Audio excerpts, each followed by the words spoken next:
This is Good Morning Mumbai with Hrishikesh.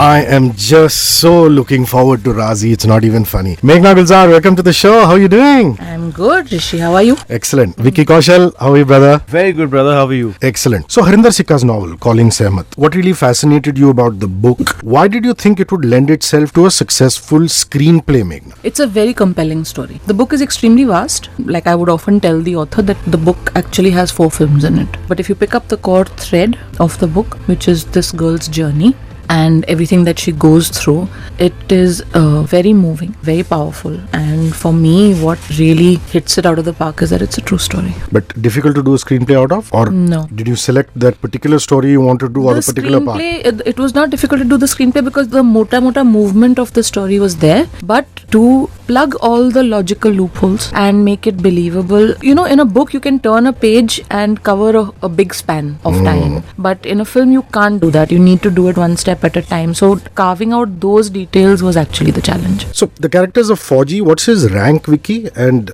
is he the son of a Fauji too? Is your father in the film also a Fauji? He is a major in the Pakistani army. He belongs to a family of Faujis. His father is a brigadier and his elder brother is again a major. And he himself, the youngest son, is also a major. And you must have such lovely memories of Kashmir. Your dad was in a video saying, "Main to isko pram mein ghumata tha." Yes.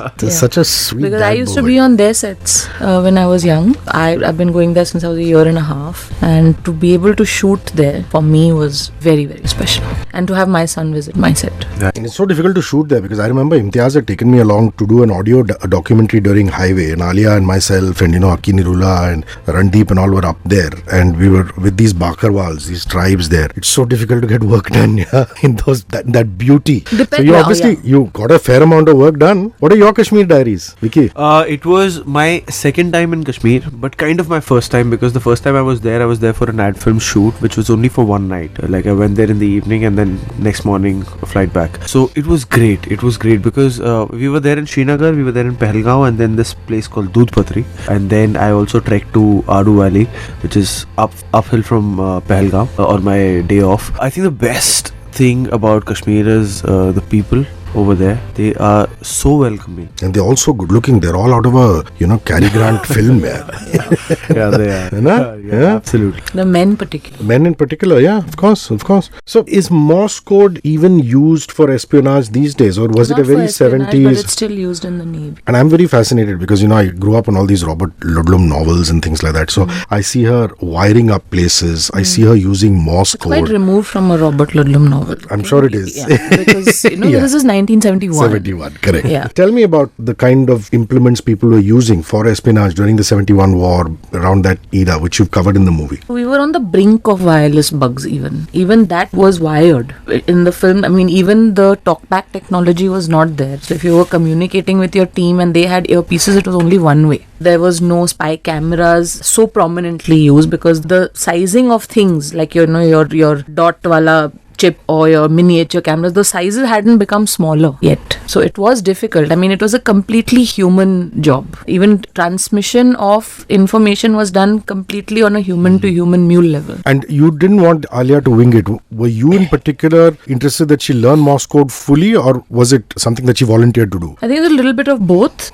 She couldn't understand why would she have to mug up all the codes. So there was a little bit of a conversation in there, but my assistant Arzu was very insistent that for the sake of authenticity, she must learn it. And she also realized, I think actually, that once she gets the functional part out of the way, she can focus on the performance, which is what made it important actually. And you're surrounded by great actors in the movie, man. There's Shishi Sharma who's playing your dad, and then there's Rajat Kapoor, who's working in the theatre and otherwise. Absolutely fantastic actors. And do you feed off them? Of course you do. Of course you do. So tell me about how, just being around all these stalwarts. I think they all feed off each other actually. And that's what makes I feel, that's when we feel totally immersed in a scene, when we are actually feeding off each other's energies and we kind of, we're playing that game with each other. You kind of, upping each other's game and coming to pitch where the other person is and, kind of taking the chance and seeing where the scene goes if I play it like that and if you play it like that. So that's the fun in it. But working with Shishi sir, majority of my scenes were with Shishi sir, with Alia of course, and my Sayyed family, Amrita Khanwalkar and Ashwat Bhatt. Had a lovely time working with with them. Then also Rajat sir and Soni ma'am. These guys are veterans. These guys are, you know, they really. I mean, the one thing that that really kind of inspires me is to see actors really switch on and switch off. I somehow feel personally I haven't reached that stage where I really kind of switch on or and off, you know, on action and cut, because I need to kind of push myself into a zone just before, like, you know, when I know okay this is the scene we're going to do, so I can't really just be chirpy and all and then just start crying all of a sudden. So but when I see them doing all of that, it really inspires me and I'm really intrigued, you know, as to how they do it. So just interacting with them, getting to see how they, you know, kind of do that, the process. It's the process was really fascinating for me. And Jaideep Ahlawat's character seems to be very pivotal, Meghna. So what's his role like? Was he your first choice? Did you test lots of people for that? I didn't test anybody. Yeah, no, he was my first choice. I mean, the thing is that fortunately for me, all the actors that I wanted on the film were my first choice. And so grateful and blessed that they all agreed to be a part of the film.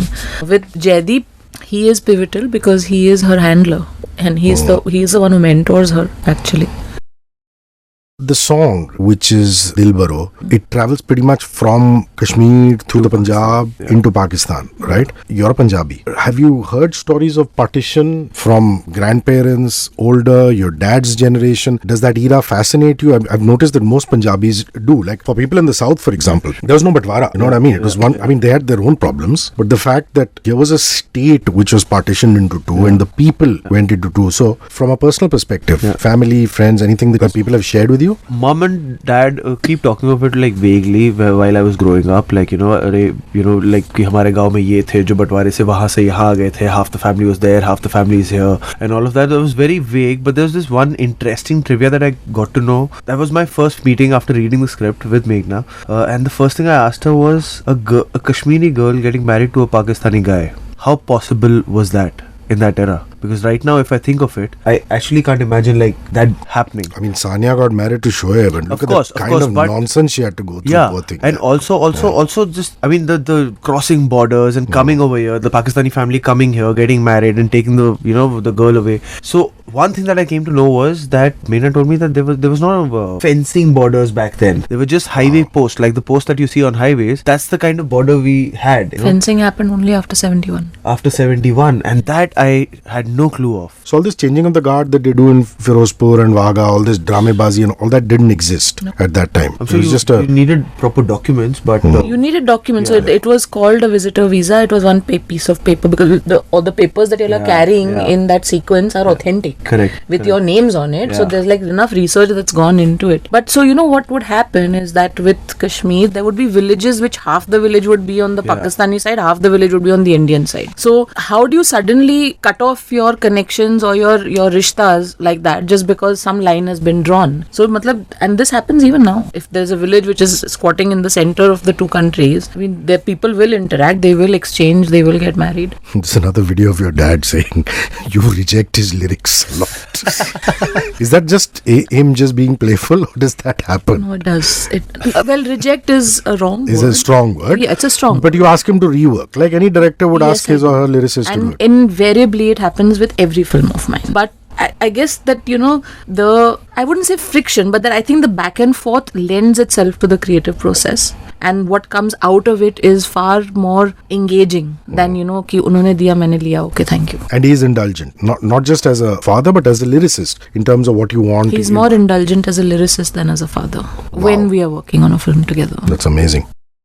So your lowdown on Meghna as a director. I mean, here are you working with these mavericks. I mean, there's Neeraj Ghewan, there's Anurag Kashyap, there's Anand Tiwari, and then now you're working with Raju, for example, Raju Irani. Where does Meghna stand in terms of her style of direction? Is there detailing? Is it very intuitive? Just an insight into your director. It's a great combination of both, I would say. She gets into the detail of everything in front of the frame, you know, be it costumes or art or the performance or everything. And she has got, I mean, she lives the film once she gets into it. And the great thing about, I think the more commendable thing about Meghna is that the topics that she picks are not easy topics to make, because they are very you have to handle them with sensitivity. There's a big responsibility on your shoulders to, if at all there's one sore off of any character or anything in the storytelling, it would make it into a completely different story, a completely different film. And hats off to her to kind of take it up and do it with such elan that she really takes the job up and then do it with so much honesty. And she's got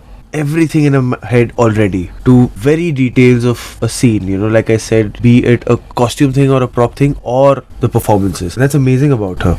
And the way she handles, she really, वो कहते हैं ना, पलकों पे रखते हैं actors को.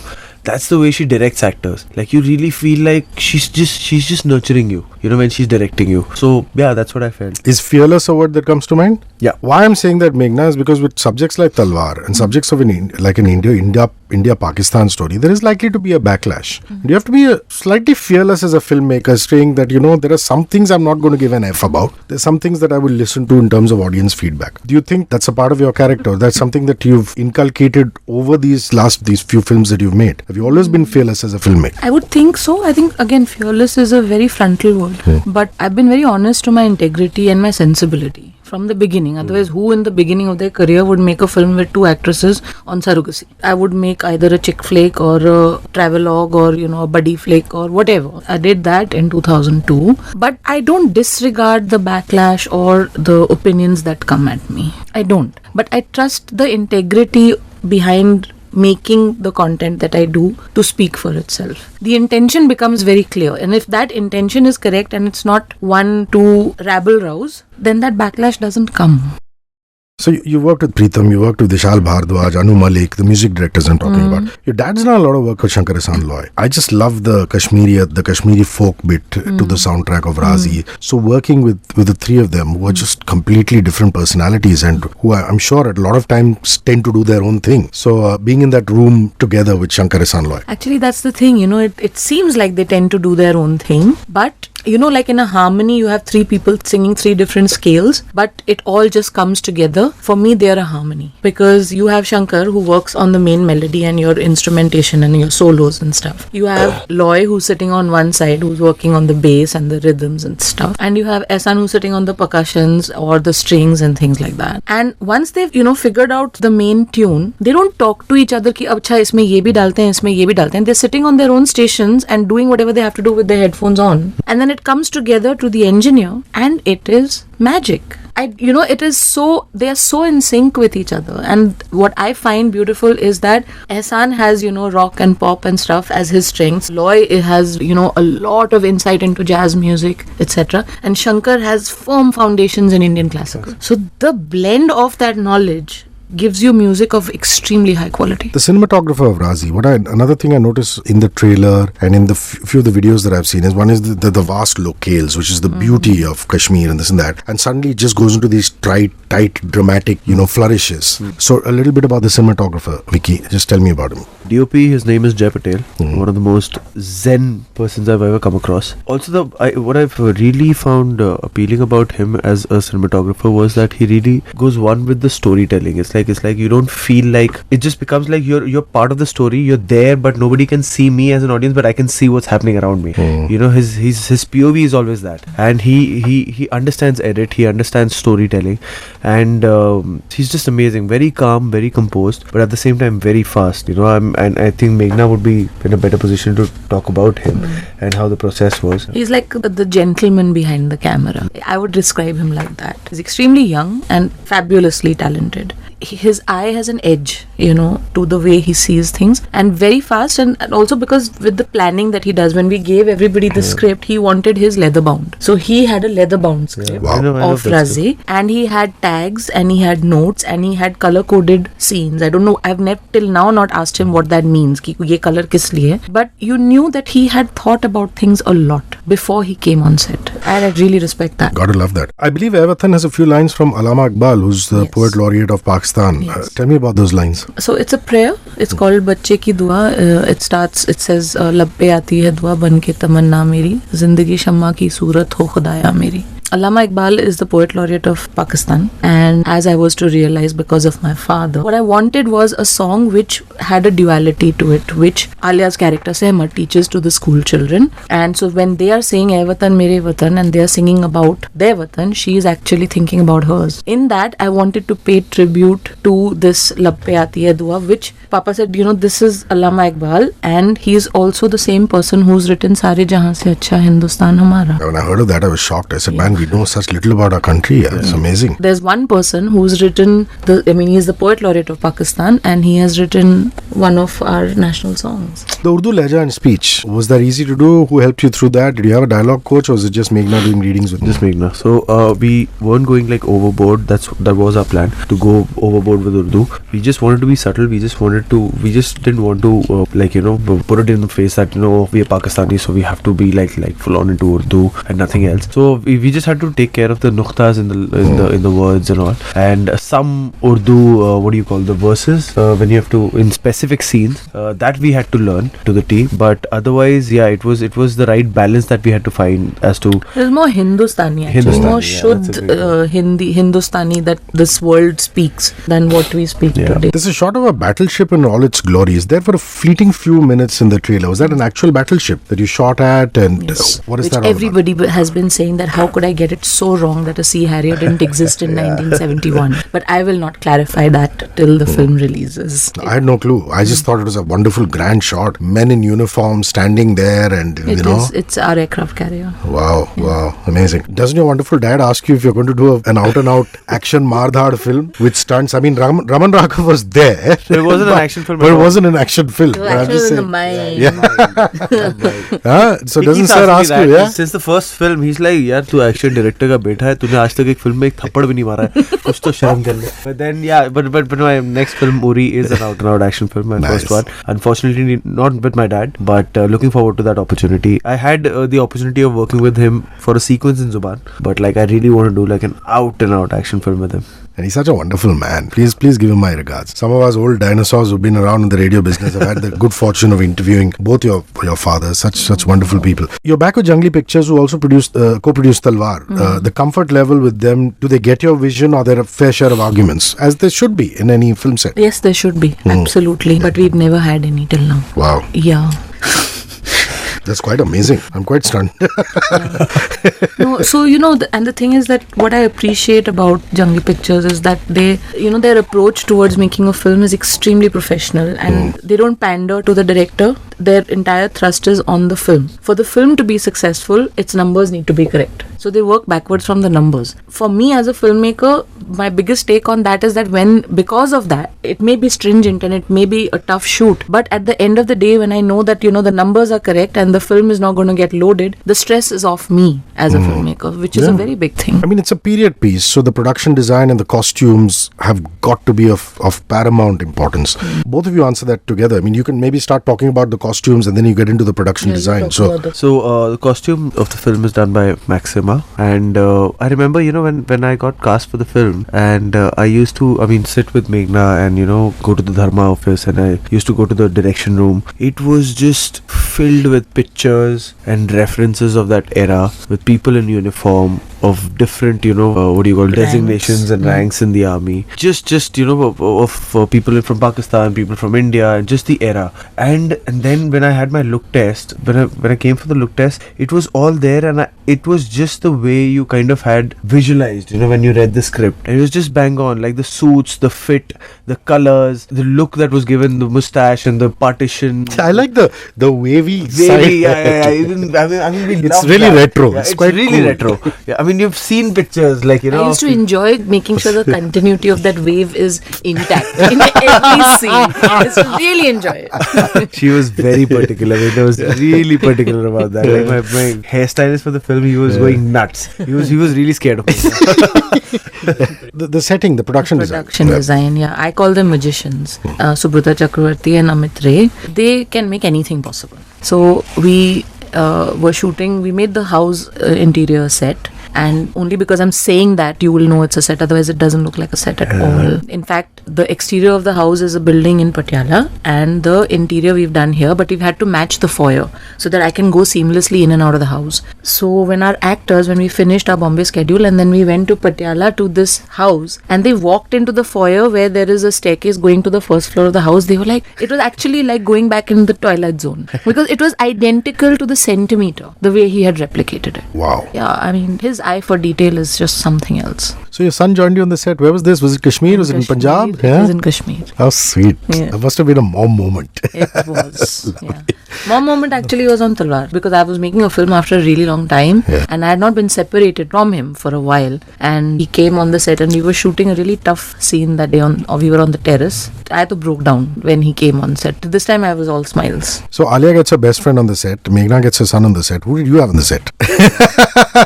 Nobody. All feeling so lonely. Now that we've had about 20 minutes of intense conversation, I had to break the intensity by asking you that. So now you must put your foot down. it's all over for the next time around. Yeah,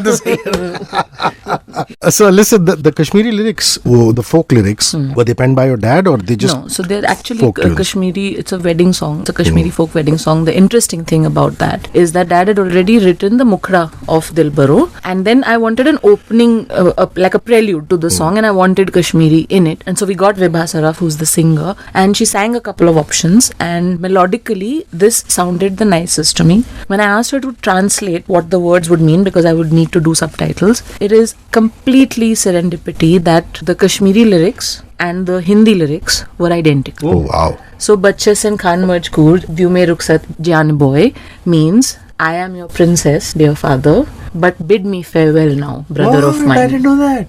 That is so cool. Wow. That is some trivia. That is amazing. It was just, we didn't know when we picked the song. So listen, I mean, here's Soni ma'am and Alia as mother and daughter. Hasn't anybody thought of doing this before? I mean, it's a no-brainer.